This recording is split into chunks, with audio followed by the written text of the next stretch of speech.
Good morning, everybody. Welcome back to the Mount Tammany Ridge channel. So it's the day after Christmas. I'm out here, and occasionally you might see a little one running back and forth here. I think you're probably thinking, we've already got a new puppy. However, that is not the case. This is my stepdaughter's puppy. She had gotten this puppy when she had moved down to North Carolina, a little bit after that actually, and she picked her up in Lancaster last visit for Thanksgiving and brought her home, and she's up for Christmas, and the puppy's here hanging out with me and Timber outside for a little bit.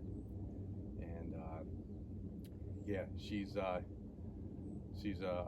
golden retriever, and her name is Bailey. I'm going to be babysitting her for the majority of the day, and then Teresa's going to come home after a morning out with Jamie for a little bit and take over, so I can maybe try to get some stuff going on in the wood yard. But Bailey is a whole lot of fun. New life is always a beautiful thing.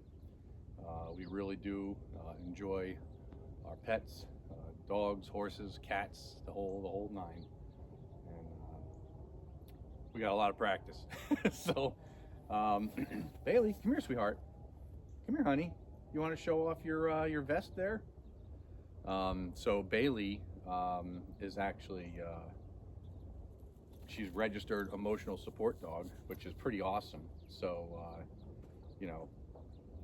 anybody who needs a little extra cuddles and needs to have something calming, Bailey does a really great job of it. Once you actually get interaction with her directly, she does a very, very good job at wicking away any stresses that you might have. She really is a peach. I love this dog very much. And Timber's around here somewhere. She's my sidekick, my ace around here. Hey Timber, come here, honey. Come here, sweetheart.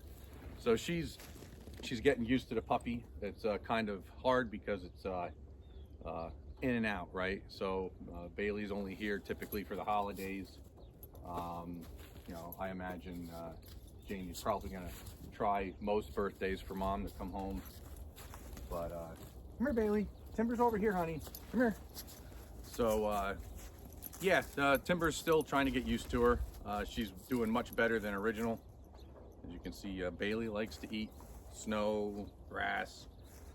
Kind of wondering if maybe when she was out in Lancaster, if she was out grazing with the horses. But anywho, so that's our new addition to the family. However, like I said, she lives in North Carolina, and so I'm out here by the skid steer. You can see I got it back home, and so far it is running great. It really is running pretty awesome. We have a little bit of a glow plug issue. One of the glow plugs, I think on the number 2 cylinder, is going to need to be paid attention to. Whether I'm going to do it or I'm going to have the mechanic do it is still kind of up in the air. I'm going to get in there and try to get an idea of how much of a headache it's going to be for me to get in there. But the young man that worked on it only lives about a mile from here, and he is fantastic. He's a really good mechanic, and I would definitely recommend him to anybody that I know. So, Bailey, boy, oh boy, you're really going to town. What's under there? There can't be a whole lot. It's only 2 inches of snow, sweetie. But yeah, so it's running really good. I did mention to you in a previous video, I don't remember if it was a short or a long form video, that I would kind of get into the meat and potatoes of the whole thing with what happened to the skid steer. So I had been doing that landscaping job, and the guy that I was doing the work for had offered to put fuel in the machine. And at first I was like, yeah, I mean, you're paying for it anyway, I don't mind, but then when I realized that he had a 30-gallon drum in his backyard and he intended to pump that into my machine, I had grown weary, and I had said to him a couple times, like, I'm good, I'm fine. I I typically, come here, Bailey. You're probably eating something you're not supposed to be. So, yeah, long story short, turned him down several times, continued to sort of kind of razz me a little bit and twist my arm some, and I caved. I gave in. I said, whatever, let's just get the job done. So I allowed him to put the fuel in my machine, and it blew it up. It blew up the whole fuel system. So overall parts and labor, and of course consumables cost me somewhere around $7 grand.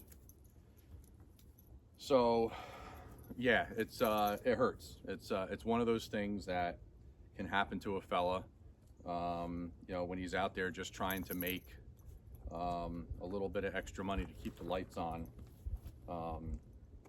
But that's just kind of how the cookie crumbles, So, I mean, there's a lot of my friends that, tell me, oh, you should go after them with small claims court, things like that. And, all that could be done, right? However, the way I look at it is I'm at least, for the parts, I told him I would cover labor. Boy, you're just a little monster, aren't you? You just play with anything. So, yeah, so I ended up covering, half the parts, okay, and the labor. He's paying for half the parts. I hope. It's supposed to be at a later date. So we'll see how that actually goes. But that was the deal we made. I accepted 50% of the responsibility because I knew better. I've been dealing with diesel motors, being owner and doing maintenance of trucks and tractors and all kinds of things over the years, and I knew better, and I allowed him to do it. So that's kind of where that went. So yeah, don't let people, as much as you might be friends with them, could be family members, just don't. Always fuel your own machine. Never let anybody put anything in your machine. Do it yourself. Get reliable resources for your fuels and your lubricants. Just don't. I mean, that job was supposed to yield me a nice little kitty, right? That was supposed to last me for heating oil and all kinds of things throughout the winter. In the event that I ran out of firewood, or I had, for instance, a breakdown on the machine, right? The breakdown that had happened was a breakdown that was not supposed to have ever happened. So basically, all that emergency money was, well, for lack of better words, pissed away on something that never should have happened.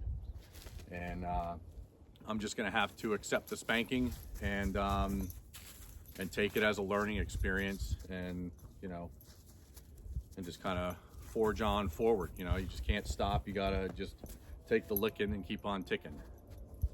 But so I'm going to end the video here. I just wanted to touch base with you guys, wish you guys a Merry Christmas, sort of belated. I hope you guys got to enjoy your families and friends for the Christmas holiday, and I will see you guys on the next video.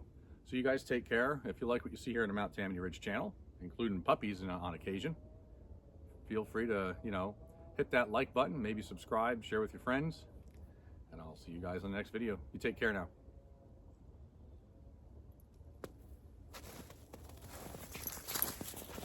Whoa!